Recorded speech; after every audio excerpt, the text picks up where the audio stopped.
it because the balloon fell off the stick. This is part 2 of Something is Wrong with Jace. So while researching, I came across a website that helped me find a chiropractor for him.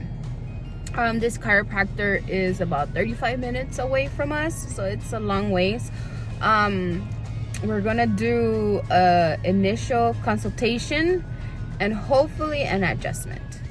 So the doctor gave us a lot of information that we were lacking, but pretty much what she told us was that the spine is a gateway that allows for proper communication between the brain and the body. It sends its messages, and it's constantly being sent from the brain to the body through the spinal cord. So in our visit, there was this questionnaire, which was the perfect storm, and it talked about traumas, toxins, thoughts. So I just kind of want to share with you guys.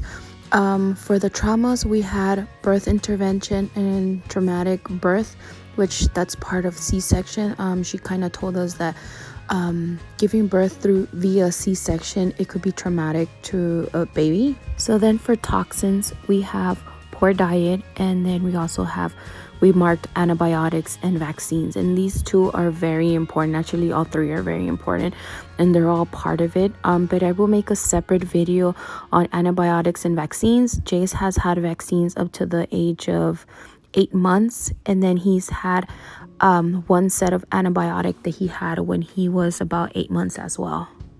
So the next category is thoughts, and we had to mark fear and anxiety because he does have that. He does fear of other people. He fears of us not being around him.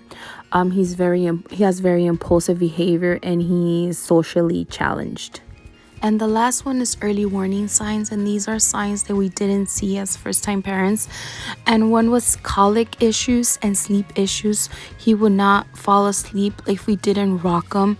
Sometimes it would take up to 2 hours, and it was just insane. He also didn't latch when he was born. He never really latched, so I'd always have to pump his milk.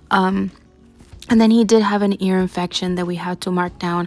And he does have a respiratory problem. It's not an infection, but it's a problem where I think his nose is too small. We would always say his nose is too small. But since he was born, we would always have to put nasal drops in his nose so he could breathe. So these are all the problems, and these are all the things that we talked about with the doctor. So he did get a spinal thermal test. We won't get the results, unfortunately, to our next visit. He did get an adjustment, and I'm very hopeful, and I know that things are just going to work out for us. Are you enjoying your cookie? Yeah. Did you enjoy your doctor's visit? Yeah. Dr. Kathy was nice, huh? No. Yeah, she even gave you a sticker. What happened to your sticker? Huh? You feel better? Hi. Do you feel better? Hi. You cried a little bit, huh? Yeah. But you feel better now? Yeah. You ready to take a nap soon? Yeah, okay, me love. You were such a good boy.